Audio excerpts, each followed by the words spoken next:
Vamos então aí para o nosso primeiro culto do ano, né? Primeiro culto do ano. Espero que todos estejam passando bem. Desejo a todos os irmãos um feliz ano novo. Que Deus possa nos abençoar durante esse ano aí, nos fazer crescer, né, no reino dele esse ano, que possamos contar uns com os outros, que possamos dar as mãos, né, nesse propósito de servir ao Senhor juntos como igreja, e que o Senhor venha nos fortalecer a cada dia, porque a gente sabe que não é fácil, né, a caminhada com Cristo, mas aquele que está em Cristo, nova criatura é, e o Senhor vai nos aperfeiçoando a cada dia. Então, quero dizer aos irmãos, sempre início de ano a gente faz aqueles planos, metas, né? E eu me coloco à disposição dos irmãos, estou aqui para ajudar aqueles que precisarem de mim, para que a gente possa crescer junto aí nesse ano, que esse ano seja um ano diferente. E para que ele seja um ano diferente do que o que a gente teve, a gente precisa ter hábitos diferentes. Né? Se nós continuarmos fazendo a mesma coisa que a gente fez em 2023, a gente vai ter as mesmas respostas, a gente vai ter os mesmos resultados. Então eu já deixo de início já esse desafio, né, para todos nós como igreja do Senhor, para que a gente possa refletir, perguntar para Deus mesmo, né? Deus, o que o Senhor quer de mim esse ano, né? Se o Senhor está me dando a oportunidade de estar começando um ano novinho aí, 2024, com saúde, né, com condições de estar na tua casa e de te servir, então o que o Senhor deseja de mim? Me mostra, porque eu tenho certeza que Deus vai ficar muito feliz, primeiro com o nosso interesse de perguntar qual é a opinião dele, o que ele deseja para nós, e ele vai também ter muita alegria em poder nos ajudar nessa caminhada. É sobre isso que a gente tem falado, né, nesses capítulos aí que passaram, 19 capítulos que já falamos aqui. E esse último capítulo, o 20º e último capítulo desse livro, eu espero que tenha ficado muito claro, assim como ficou para mim, espero que para os irmãos também tenha ficado algo assim enraizado, sabe, do que é a verdadeira graça de Deus, e que a gente possa contar com essa graça durante esse ano, né, porque essa graça ela está disponível para nós, então basta nós querermos, né. Então vamos lá, rapidinho. Já foi a sua introdução, né? Não posso achar que o tempo é só meu. A gente tem que compartilhar o tempo hoje. E o capítulo 20, irmãos, ele começa falando sobre o perigo dos extremos com relação à graça. Mas eu acho que a gente pode aplicar isso à nossa vida no geral, né? Tudo que é extremista, né? Tudo aquilo que é de mais ou de menos, a gente tem que se preocupar. Então nós temos que buscar na nossa vida um equilíbrio. E tratando-se de graça, a gente tem que tomar cuidado com o perigo dos extremos, que é o que a gente vai ver hoje. Eu vou falar sobre um extremo, o Larson vai falar sobre outro, tá? Mas antes de já entrar no meu extremo, eu vou fazer só uma pequena introduçãozinha que diz, antes, né? Fala assim, certamente a exegese e a hermenêutica sadia são e sempre serão o único antídoto eficaz contra muitas doutrinas novas, a maioria das quais não passam de heresias antigas. A gente tem visto hoje muita heresia, né, irmãos? Muita apostasia, muitas pessoas falando coisas que não têm propriedade para falar, pessoas que pegam um versículo da Bíblia e querem ensinar uma doutrina sem conhecimento nenhum, né? Por terem muitos seguidores, por, enfim, serem conhecidos aí nas redes sociais. Então nós precisamos ficar muito atentos a isso, né? Porque fulano de tal falou, mas o pastor fulano de tal falou. Se o pastor pode ser o pastor mais conhecido do mundo, né? O mais, mas se ele estiver falando uma vírgula fora da Bíblia, a gente tem que recuar e tem que buscar a orientação aqui da palavra do Senhor, né? Então nós precisamos ficar muito atentos, porque hoje as pessoas estão floreando demais, né? Pegando doutrinas e estão floreando assim, para ficar, de certa forma, fácil para as pessoas, né? Para adequar a vida das pessoas. E na verdade não é isso. Nós que temos que nos adequar aos princípios bíblicos. Nós que temos que nos adequar à palavra de Deus, à palavra de Cristo. Não o contrário, né?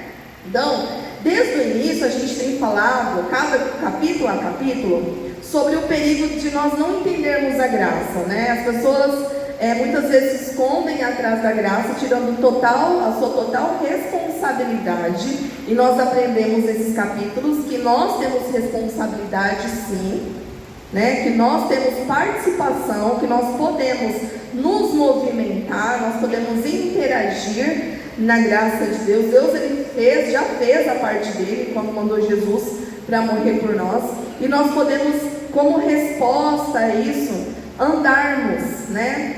Buscando agradar ao Senhor, buscando viver uma vida com um propósito, uma vida intencional de crescimento, de busca pela vontade de Deus. Então isso é interagir com a graça. Então quando nós não entendemos o que é a graça, realmente, verdadeira graça, a gente acaba indo para um ou outro extremo, tá? E é isso que a gente precisa se preocupar. Então o entendimento correto da graça, ela é essencial. Porque não é somente ser salvo, né, irmãos? Mas é frutificar. Uma vez que eu sou salvo, eu preciso frutificar, eu preciso crescer nesse desenvolvimento aí. Então, nós não podemos esquecer também algumas inúmeras advertências bíblicas com relação aos falsos profetas, né?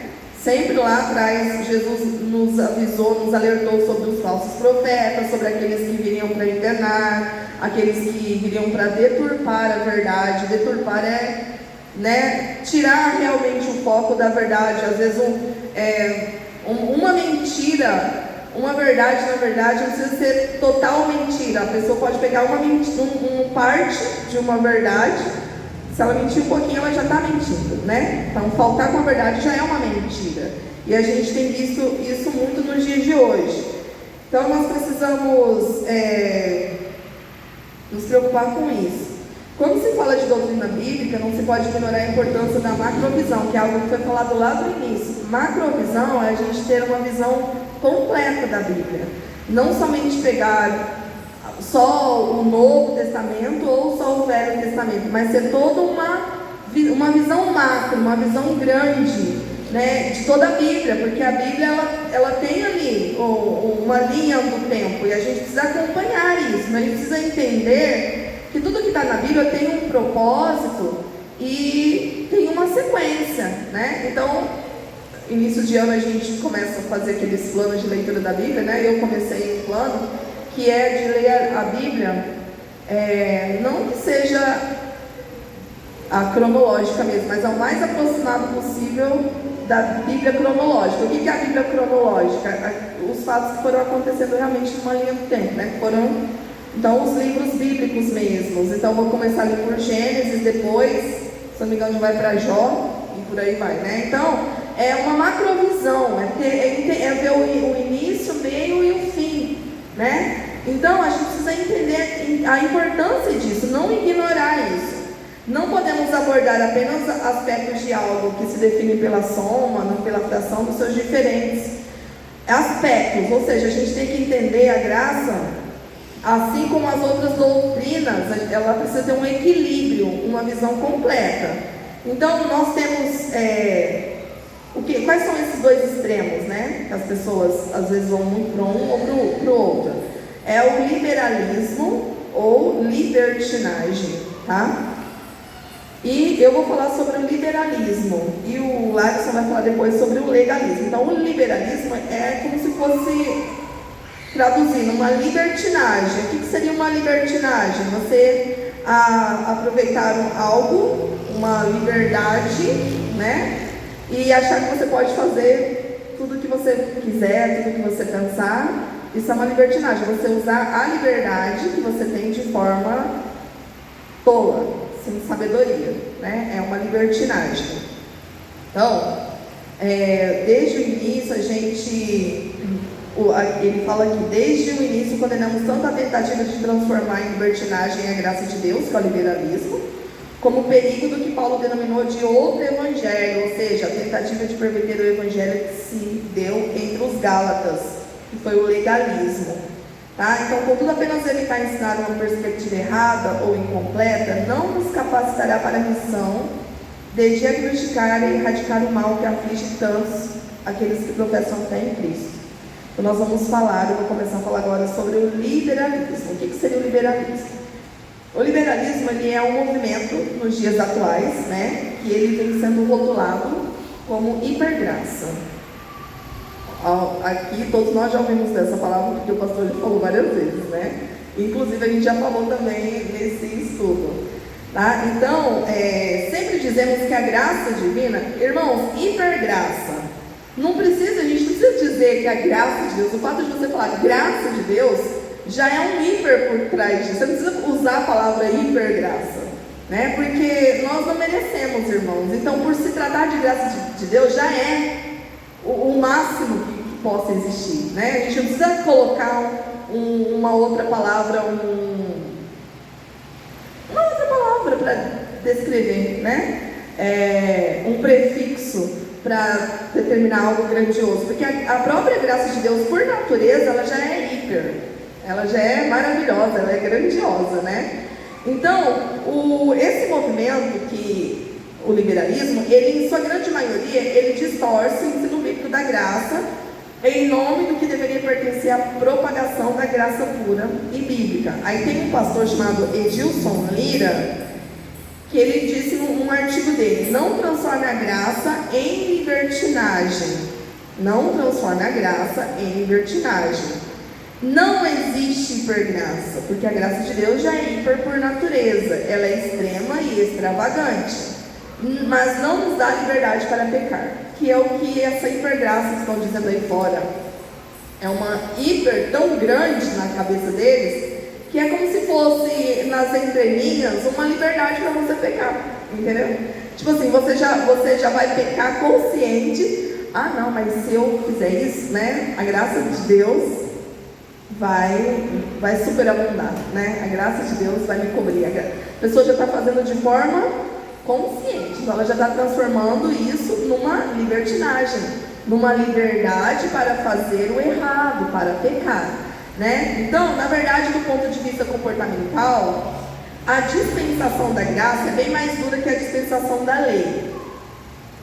Aí nós temos ali em Judas 3, 4, eu vou ler aqui para a gente ir mais rápido, mas quem quiser conferir também a leitura aí, Judas 3, 4 diz: amados, embora estivesse muito ansioso para escrever a vocês acerca da salvação que compartilhamos, senti que era necessário escrever insistindo que batalhassem pela fé, de uma vez por todas, confiada aos santos. Pois certos homens, cuja condenação já está sentenciada há muito tempo, infiltraram-se dissimuladamente no meio de vocês. Estes são ímpios, transformam a graça de nosso Deus em libertinagem e negam Jesus Cristo como único e soberano e Senhor, né? Então aqui nós estamos, Judas já estava advertindo aqui, né, sobre essa deturpação da verdade. O irmão Tiago também reconheceu a importância de advertir os irmãos do primeiro século que lutassem pela fé. Por quê? Porque havia já naqueles primeiros anos do cristianismo ensinos que relativizavam a verdade do evangelho. Hoje a gente vive o tempo do relativismo, né? O que é relativismo? Cada um tem o seu ponto de vista, né? Então, sobre o meu ponto de vista, isso não é pecado. Aí sobre o ponto de vista do outro do outro não é. E é isso que tem sido propagado aí, né? A lei do relativismo. Então, nós precisamos nos atentar sobre essa advertência, que essa graça, a graça de Deus, ela está sendo transformada em libertinagem. Tem uma outra palavra aqui, de strong, a palavra grega traduzida por libertinagem, o significado é luxúria desenfreada, excesso, licenciosidade, lascívia, libertinagem, caráter ultrajante, imprudência, desaforo, insolência. Então, resumindo, é uma indecência, é uma ausência de restrição, conduta abusiva e violência libertina, ou seja, tudo aquilo que a verdadeira graça não é, né? Então, a graça de Deus não é dessa forma, mas infelizmente a graça tem se transformado no ensino de muitos em permissão para pecar. Muitos têm usado essa hipergraça, têm trabalhado essa hipergraça para dar liberdade para o pecado, seja por afirmações diretas ou indiretas. A gente precisa ficar atento a tudo, irmãos, a tudo. Hoje mesmo eu vi um videozinho, né, que Quem conhece aquele coachinho Pablo Marçal? Eu até gosto muito dele, sabe? Como coach, ele é maravilhoso, entendeu? Mas ele fez um comentário, só que eu não vi na íntegra, eu só vi um trechinho dele falando assim, que beber, aquele que vê alguém bebendo e se constrange, não sei se o pastor já viu essa fala dele, aquele que vê alguém, se eu vejo um irmão aqui da igreja bebendo e eu me constranjo por isso, eu sou religiosa, entendeu? É religiosismo. Aí ele começou a citar exemplos de outros países que, na Argentina, não sei na onde, que o povo já sai da igreja e já vai virar um caneco no bar, vai dizer na onde. Ele falou assim que é algo cultural, porque a Bíblia não proíbe. Aí pegaram esse vídeo dele, essa fala dele, mas para mostrar o que o Malafaia, todo mundo conhece, né? O Malafaia deu uma nele falando assim que coach não é líder espiritual, que coach é cada macaco no seu galho, cada um no seu quadrado, porque coach não tem autoridade espiritual para guiar ninguém. Aí fica essas brigas, né? Um defende isso, outro defende aquilo, né? Então assim, a gente precisa, irmãos, ter sabedoria.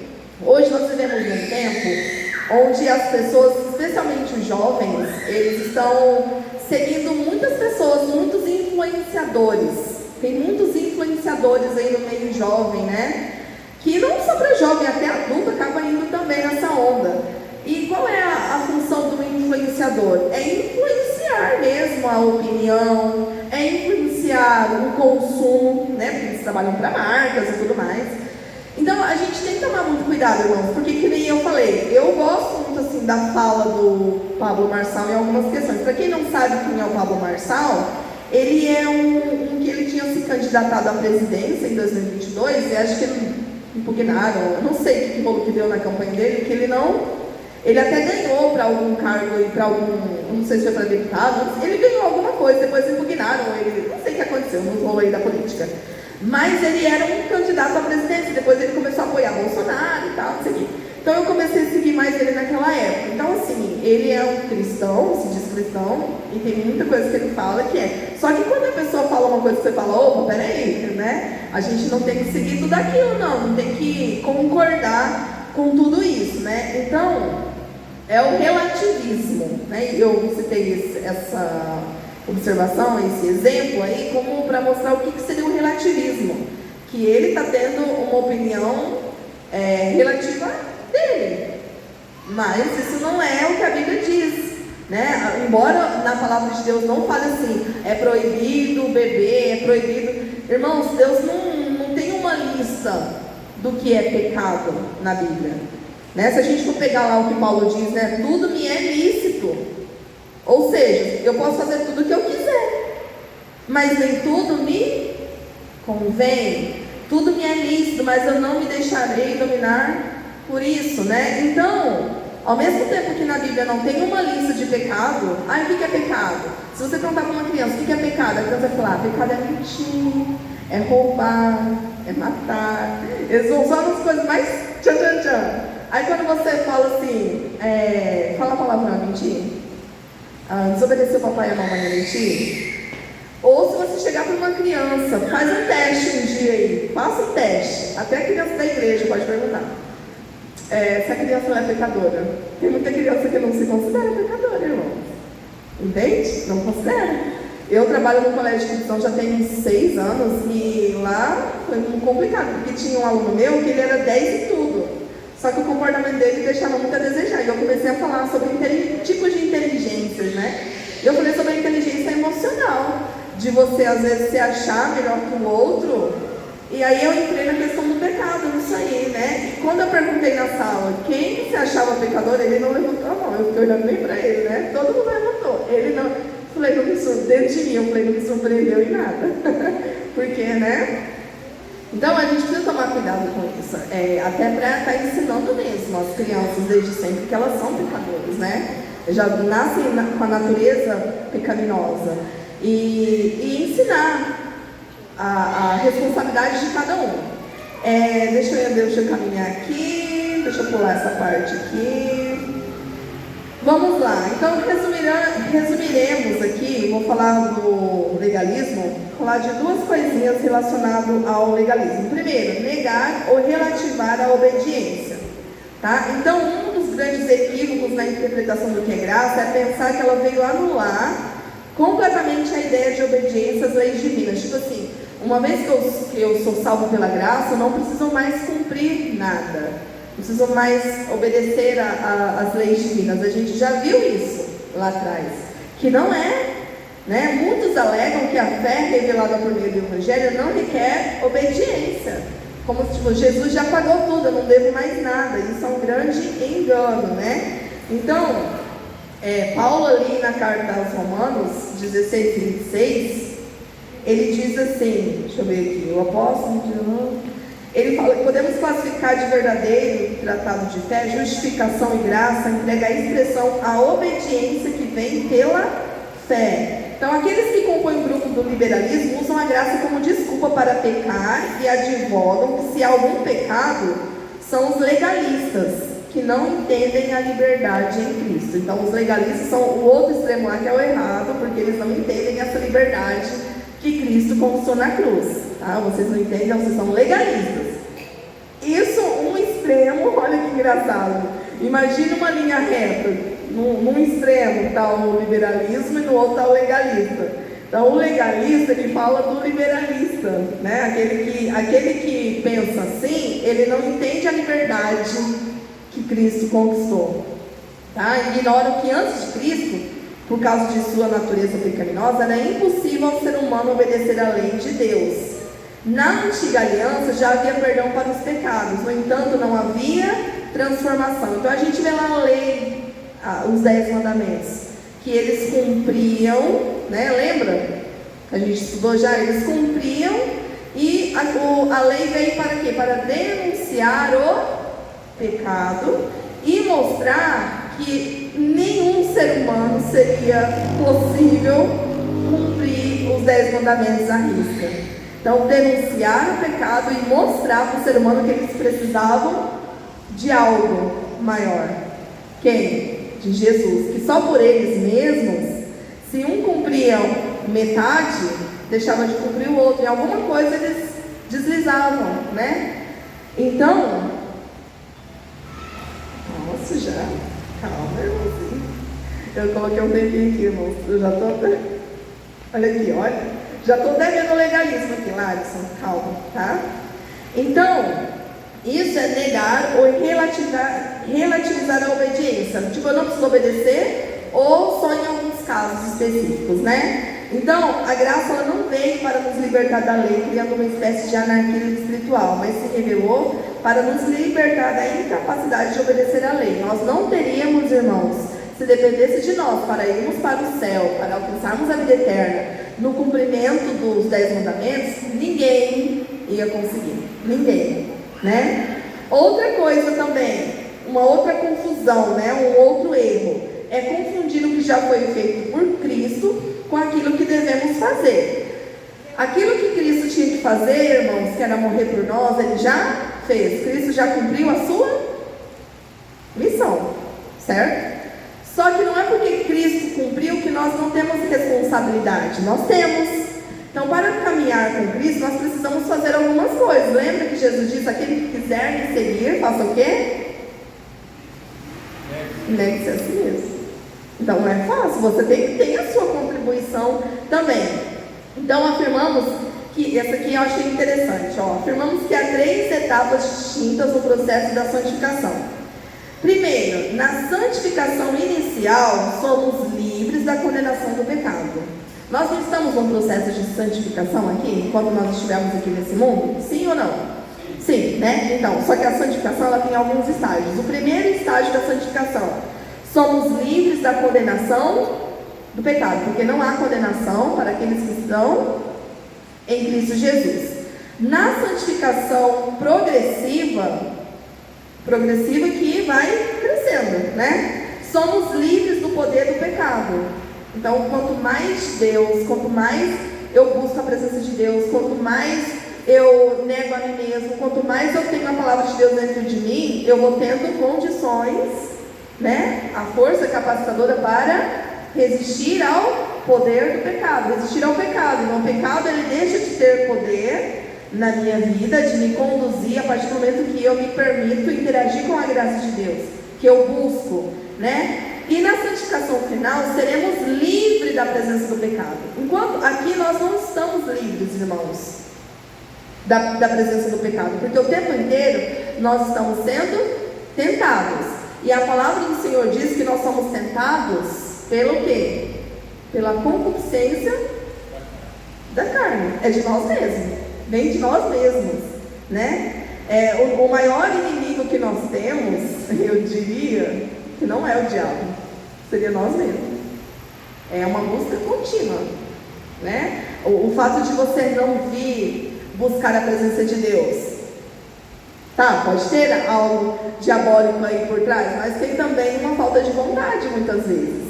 E às vezes a gente quer atribuir tudo ao diabo. Então tem certas coisas que não é o diabo que está agindo, é a concupiscência da nossa própria carne, é o nosso conforto, é a nossa própria vontade que está regendo ali. Então a gente precisa entender isso, né? Então entender esse processo da santificação é importante, porque primeiro nós somos livres, porque Cristo já nos libertou da condenação do pecado, somos livres do poder do pecado progressivamente, ou seja, quanto mais de Deus, quanto mais de Bíblia, quanto mais com os irmãos na comunhão dos santos, quanto mais eu busco de Deus na minha vida, mais o pecado vai perdendo poder sobre a minha vida, sobre mim.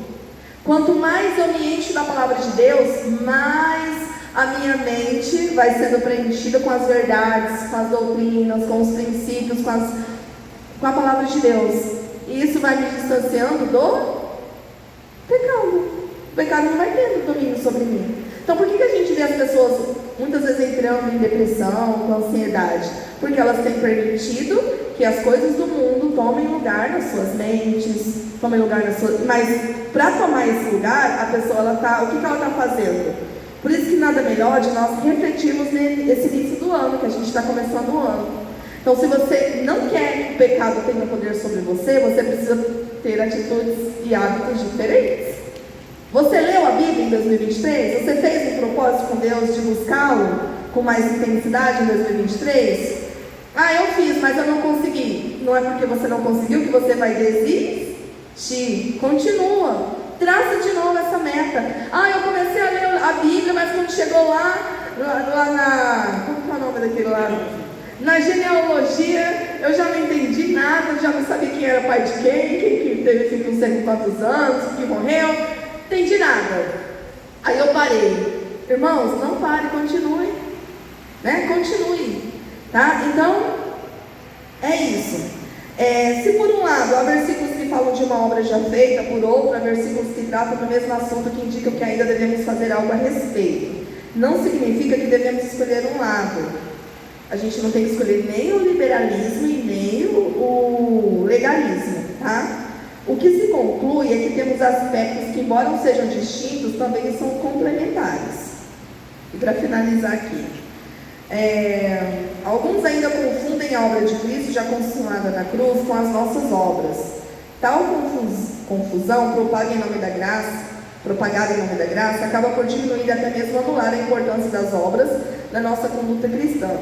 Embora não sejamos salvos pelas obras, é fato que somos salvos para elas. Isso significa o quê? É confundir o que já foi feito por Cristo com aquilo que devemos fazer. Eu não preciso fazer nada, Cristo já fez.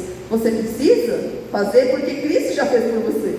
É justamente por isso, né? Não é pelas suas obras que você vai alcançar a salvação, mas é pelo fato de você já ter alcançado a salvação que você vai realizar as boas obras. Isso é interagir com a graça de Deus. Então elas devem ser compreendidas como efeito, não como a causa da salvação. Então o que você faz para Deus, o que você faz no reino de Deus, não é porque você quer ser salvo, mas é porque você já é salvo, tá? Então espero que tenha ficado clara essa primeira parte aí. Eu tive que engolir umas coisas aqui, né? Porque o meu relógio me denunciou rapidinho.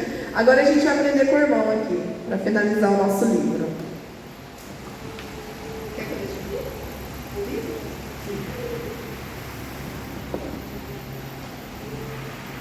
20 horas e 37 minutos, tá? Correram 5 minutos aqui para mim. Graça e paz, Igreja de Jesus. Amém? Eu tenho algumas considerações a fazer, mas para não quebrar aqui a dinâmica, eu vou já partir logo para a continuação aqui do estudo. Então nós estamos falando sobre o perigo dos extremos. A Maurinete falou aqui sobre o perigo do liberalismo, e eu vejo que todo o nosso estudo basicamente foi norteado por isso, por desmistificar aí o que vem sendo pregado, né, ou trazer a verdade a questões relacionadas à graça de Deus, com o Deus bonzinho, o Deus que aceita você do jeito que você é, né, ou outras frases que nós temos ouvido aí, como você é o ponto fraco de Deus, enfim, essas coisas. Falando sobre o legalismo, é o extremo oposto do que a irmã Ornette colocou aqui. Então, se de um lado o liberalismo ele quer trazer uma permissividade maior, o liberalismo quer trazer ainda uma proibição maior, vamos colocar assim, acrescentar normas e regras, ou trazer ritos cerimoniais que vamos dizer, já foram encerrados, né, já estiveram sobre um determinado tempo a sua utilização, né, mas o legalismo vem e, vamos dizer assim, traz de volta, nós podemos colocar assim, esses ritos, essas cerimônias. E olhando para o ministério de Jesus, nós vemos que Jesus talvez tenha combatido muito isso durante o seu ministério. Nós vemos Jesus nos seus diálogos, nós vemos sempre Jesus com características diferentes, quando ele falava com a multidão, quando ele falava com os seus discípulos e quando ele falava com os religiosos. Nós vamos até abrir um texto bíblico aqui que nós vamos ver a evidência disso de Jesus mais ríspido, mais direto, mais confrontador, quando ele lidava com os religiosos da época, né? Qual é o grande problema do legalismo? É confundir a causa com o efeito. Como assim? Nós obedecemos a Deus quando nós entendemos a graça, porque nós fomos justificados por Cristo. O legalismo ele vai pregar que você deve obedecer a Deus para que você seja justificado, né? Então, causa e efeito tem papel diferente quando nós comparamos a graça de Deus com o legalismo, né? Enquanto a graça nos apresenta um favor imerecido, a salvação como um favor imerecido, no legalismo nós temos um favor merecido, porque é através dos méritos. Então, são colocadas circunstâncias que nós devemos cumprir para alcançar aí a salvação ou alcançar aí a graça de Deus. Não vamos abrir tantos textos bíblicos como na semana passada. Hoje nós vamos abrir 4 textos bíblicos. O primeiro deles está em Colossenses 2, do 20 ao 23. Convido os irmãos a abrirem. Apesar de, quando nós sempre procuramos um texto no meio do estudo, quebrar um pouco a dinâmica, mas enriquece o nosso estudo e nos traz assim, a base daquilo que nós estamos vendo. Então, Colossenses 20 até o 23 diz assim: vocês morreram com Cristo. Perdão, deixa eu atualizar aqui minha.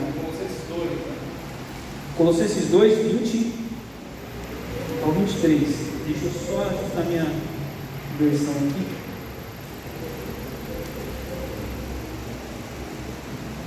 Eu estava lendo um texto numa outra versão aqui. Então, Colossenses 2, 20 diz assim: se morreste com Cristo para o rudimento do mundo, porque como se vivesseis no mundo, vos sujeitais a ordenanças. Não manusieis isto, não proveis aquilo, não toqueis aquilo outro, segundo os preceitos e doutrinas dos homens. Pois que todas estas coisas com uso se destroem. Tais coisas com efeito têm aparência de sabedoria, como culto de si mesmo, e de falsa humildade, e de rigor ascético. Todavia não tem valor algum contra a sensualidade. Isso diz aqui. Em outra versão talvez nós podemos ler assim esse versículo 23. Essas regras têm de fato a aparência de sabedoria com sua pretensa religiosidade, falsa humildade e severidade com o corpo, mas não tem valor algum para refrear os impulsos da carne. Então o apóstolo Paulo aqui está falando justamente dessas normas, dessas regras. E quando nós vemos os erros que o legalismo pode trazer à nossa vida cristã, à nossa caminhada, nós vemos 3 aspectos. O primeiro aspecto é justamente o de acrescentar os mandamentos humanos aos divinos. Irmãos, já tem bastante mandamento divino para nós cumprirmos. Se os homens começarem a incluir os seus próprios mandamentos nessa lista, nós podemos aí apontar 2 erros nessa atitude. A primeira é de colocar Deus numa situação de que Ele não listou seus mandamentos de forma suficiente, e que o homem precisa acrescentar a lista a todo momento. Ou ainda, né, o homem, quando cai nesse erro, ele assume para si uma arrogância de legislador, né? E ele faz as suas próprias leis. Então o legalismo traz esse primeiro erro, né? Esse acréscimo de mandamentos, né? Se nós estamos estudando aqui a doutrina da graça, nós durante 20 capítulos aí discorremos sobre a graça, nós detalhamos todo o papel da graça sobre a nossa vida, né? Então isso nos fortalece para nos atentar a essas doutrinas que sempre acrescentam algo para a salvação, além do que a palavra diz. Eu lembro que desde muito mais jovem, a gente aprendia isso na escola bíblica dominical. Tudo que, além de Jesus, você precisa fazer para que você seja salvo, Jesus mais algo para que você seja salvo, isso é chamado de seita, né? Aprendi isso na escola bíblica há muitos anos atrás, né? Então, esse é um dos erros. O segundo erro é que é um método ineficaz. Como nós lemos no versículo 23, a última frase é assim: mas não tem valor algum para refrear os impulsos da carne. A Arnett colocou aqui o exemplo da lei de Moisés. Nós estudamos já sobre isso, né? Então a santidade, ela não é de dentro para fora. A antiga aliança deixou isso bem, provou isso, né? Deixou isso bem claro, que a lei não foi capaz de solucionar o problema interno do coração do homem pecaminoso, né? A lei não foi capaz disso, por isso Jesus veio, né? Como a Arnett diz, ninguém seria capaz de cumprir a lei integralmente, né? Por isso Jesus veio e com sua graça nos possibilita a salvação. Então a santidade, ela parte de dentro para fora, e não o contrário. Vamos ver o que Jesus disse em Mateus 23 e 24. Vamos abrir mais um texto bíblico aí, Mateus 23, 24 ao 28.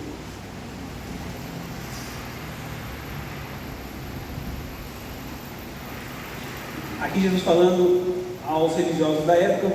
Como eu disse, nós vamos ver que as palavras são mais duras, né? Diz assim: guias cegos, que coais o mosquito e engolis o camelo. Ai de vós, escribas e fariseus hipócritas, porque limpais o exterior do copo e do prato, mas estes, por dentro, estão cheios de rapina e intemperança. Fariseu cego, limpa primeiro o interior do copo, para que também o seu exterior fique limpo. Ai de vós, escribas e fariseus hipócritas, porque sois semelhantes aos sepulcros caiados, que por fora se mostram belos, mas interiormente estão cheios de ossos, de mortos, de toda a imundícia. No 28. Assim também vós, exteriormente, pareceis justo aos homens, mas por dentro estáis cheios de hipocrisia e de iniquidade. Então aqui Jesus sendo duro aqui com os religiosos, né? Então ele fala de uma aparência, né? Os homens ali naquela época enraizados na lei de Moisés, procurando ali confrontar Jesus a todo momento com o seu legalismo, e Jesus manda eles olharem para dentro de si, né? Jesus usa aqui o exemplo do copo, né? E do prato. Fala, não adianta nada você limpar por fora e por dentro está sujo, né? Vocês comem um mosquito, mas comem um camelo, né? Jesus faz essa analogia como se fosse uma exortação de Jesus para que se olhasse para dentro. E ainda tem o terceiro erro que o legalismo nos traz, que é o orgulho da obediência. como eu disse, né?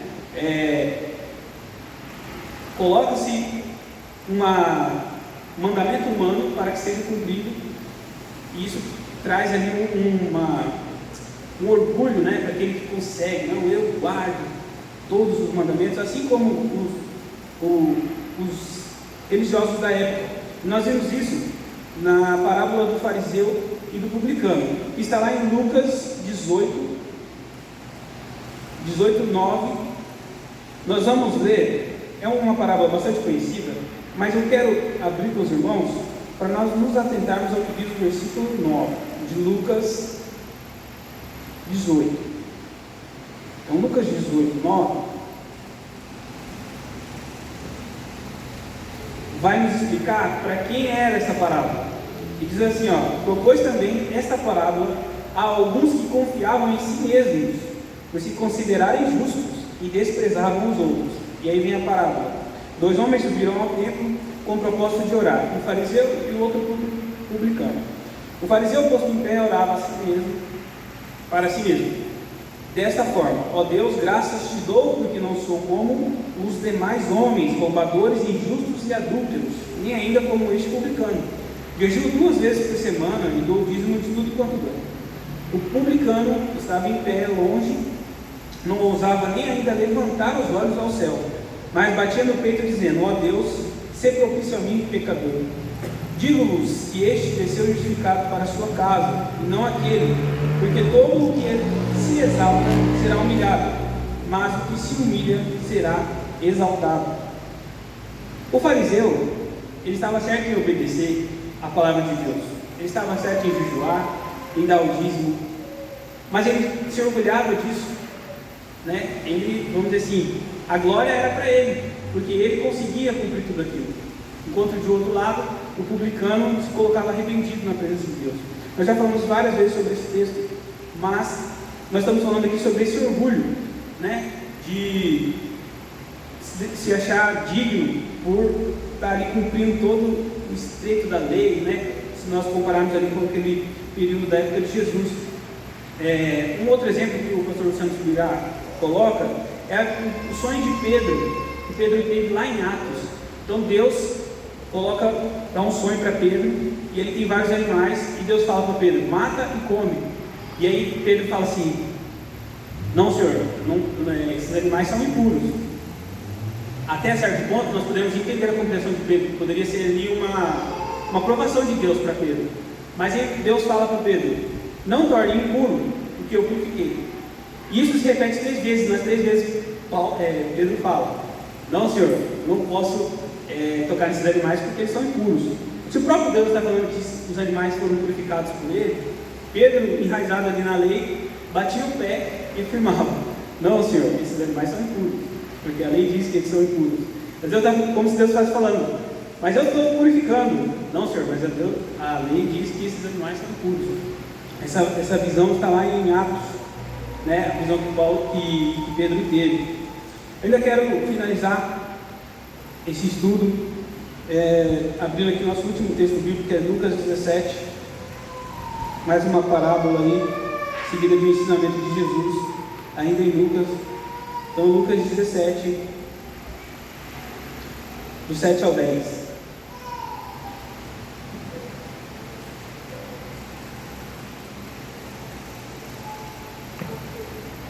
Então, Lucas 17, 7 diz assim: qual de vós, tendo um servo ocupado na lavoura, ou em guardar o gado, lhe dirá quando ele voltar do campo: vem, já põe-te à mesa?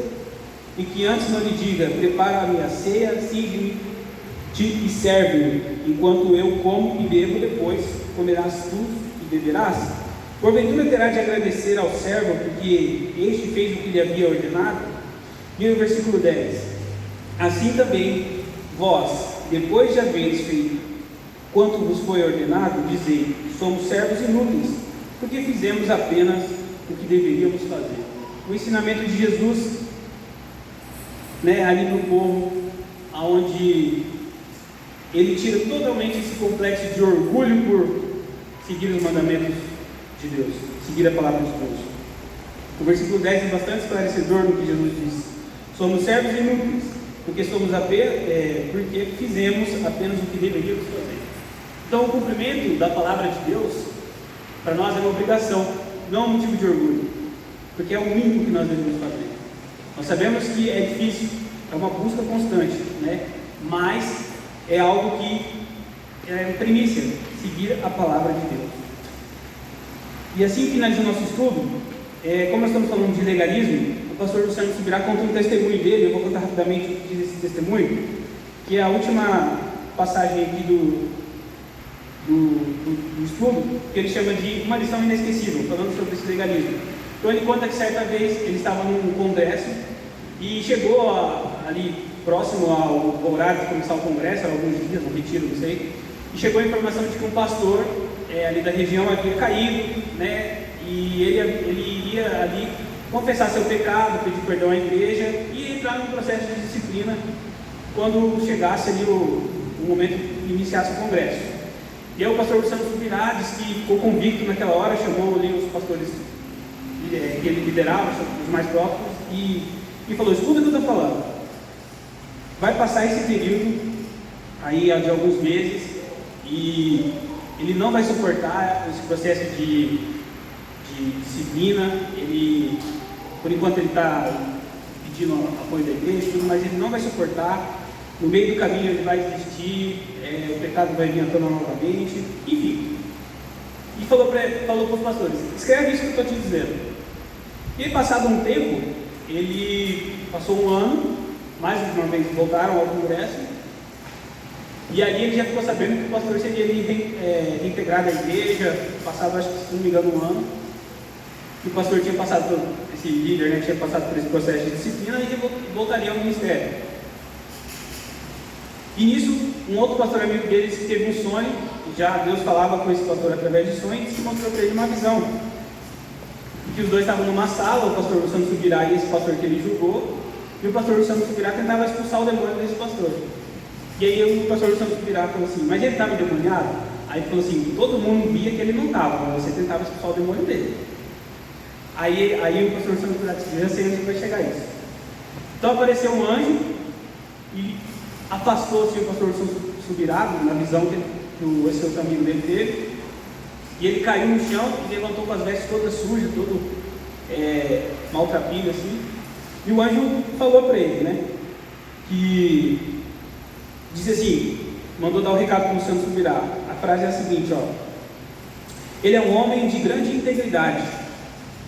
No entanto, quando faz a própria integridade um escudo de justiça própria, ele se torna tão pecador quanto qualquer outro que ele tenha condenado. Ou seja, o pastor que passou pelas disciplinas, passou por esse período, se arrependeu, voltou ao ministério, né? Mas antes disso, o pastor Luciano Subirá, pela sua religiosidade, pelo seu religiosismo, ele pré-julgou que o pastor não seria capaz de passar por esse período de arrependimento. E Deus cobrou ele, mostrou num sonho para o outro pastor amigo dele, e mandou um recado para ele, né? Ele disse que se arrependeu e se arrepende, e ele conta isso como testemunho, né? Por isso que ele colocou no livro. Depois ele teve a oportunidade de conversar com esse pastor que passou por esse período de disciplina, e falou: você não precisava nem saber, mas eu julguei você, e o pastor fulano recebeu uma visão de Deus, me entregou o recado, e contou tudo isso. Mas ele fez isso para deixar claro ali, né, o que a religiosidade, o legalismo faz com o interior do ser humano. Cria esse orgulho ali de obedecer a Deus, né? Mas o legalismo também coloca sempre ali um asterisco, né? A palavra de Deus mais do que o homem coloca. Amém, irmãos? Nosso estudo finaliza por aqui. Eu confesso que antes de iniciar esse estudo, eu tinha uma visão muito simplista da graça. Eu acho que todo mundo que acompanha esse estudo talvez pode hoje pensar assim, depois de 20 encontros, talvez se você me perguntasse assim: o que é graça?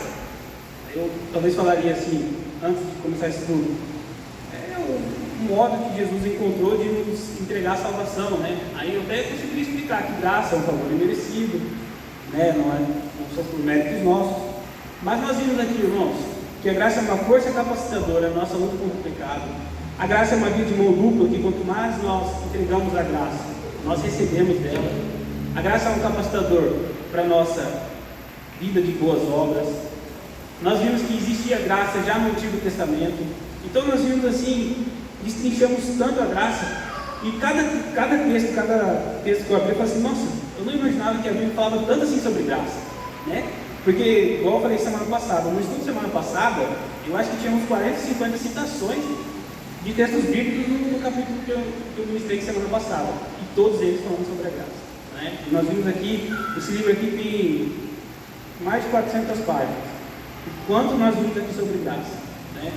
Graça foi realmente assim, algo despertador e, vamos dizer, revelador, né? Esse estudo foi bastante revelador. Eu queria chamar aqui à frente a irmã Aurinete, né? Porque a irmã Aurinete, partiu dela esse estudo, ela foi na conferência do pastor Santos Subirá, e ela me fez um convite para nós estarmos juntos aí ministrando esse estudo, né? Eu queria agradecer a irmã pelo convite, pela paciência. Nós tivemos uma pausa aí de mais ou menos uns 6 meses, né, no nosso estudo por aí, né? Mas nós conseguimos cumprir, né?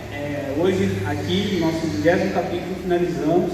Então eu queria agradecer a irmã, né? Hoje ela me agradeceu por algumas situações, eu tive a oportunidade também de agradecer a ela, né, por mensagem, né? Mas queria agradecer a irmã pela liderança, por confiar em mim, me chamar para dividir esse estudo com ela, e queria que o pastor orasse, né? Para nós encerrarmos esse estudo e pela essa parceria que eu acredito que deu certo, né, irmãos? Amém? O pastor nunca ora quando chama para orar, ele sempre fala alguma coisa, né? Isso é de lei. Então eu quero agradecer a Aurinete e o Larison por esse estudo que eles ministraram aí nessas quartas-feiras, porque foram muito edificantes. Para mim não foi novidade, porque eu já estudei sobre esse tema. Inclusive é um tema que me chama muita atenção, e quer queira, quer não, como a Aurinete mencionou aqui, porque começou a fervilhar há um tempo atrás, isso não é de hoje, alguns anos atrás, essa questão dessa visão deturpada da graça, que as pessoas chamam de hipergraça, que está fundamentada nesse liberalismo exagerado da graça, né? Então, eu sei que está gravando ali, é bom que eu também dou um parecer final aqui. A Aurinete falou sobre liberdade e libertinagem. Isso são coisas que eu estudei muito sobre esses temas, sobre esses conceitos. Então a libertinagem, para mim, ela é uma liberdade irresponsável, né? Ela é a deturpação da verdadeira liberdade, porque a verdadeira liberdade, ela respeita deveres e direitos que surgem em função de princípios elementares na promoção do bem: justiça, amor, santidade. Então Jesus, ele foi o exemplo máximo de como nós podemos exercitar graça, deveres, respeitar direitos com base em princípios, né? Aí quando eu falo o princípio do amor, o princípio da justiça. Quando Jesus chegou num lugar e falava assim, perguntaram para os discípulos: o seu mestre não paga imposto? Deus mandou Pedro ir lá pescar um peixe, da boca do peixe tinha o dinheiro para pagar o imposto. Mesmo ele sendo Deus, mesmo ele tendo liberdade de fazer o que ele quisesse, ele respeitou princípios, deveres, mesmo cívicos, né? Mesmo que fosse criado pelo homem, mas ele estava na terra. Então ele mostra que nós precisamos respeitar princípios, deveres, né? E não podemos passar por cima dessas coisas porque somos da fé, né? Então, uma coisa que me chama a atenção nesse estudo que o Larison e a Aurinete ministraram sobre esses extremos do liberalismo e do legalismo, é que o que me chama a atenção é que nós temos uma luta entre a carne e o espírito, e isso vai até o fim dos nossos dias.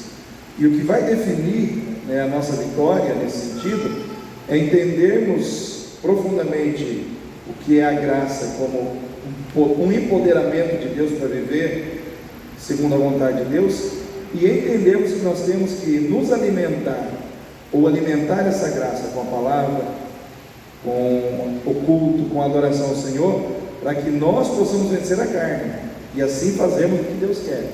Porque a Bíblia diz em Romanos 8, de 7 a 8, diz assim: porque a inclinação da carne é morte, E ela não é sujeita à lei de Deus e nem o pode ser, de modo que aqueles que andam na carne não podem agradar a Deus. Isso não é mandamento, isso não é legalismo, isso não é lei, isso é uma constatação, vamos dizer assim, da incapacidade humana de fazer a vontade de Deus quando ele está na carne.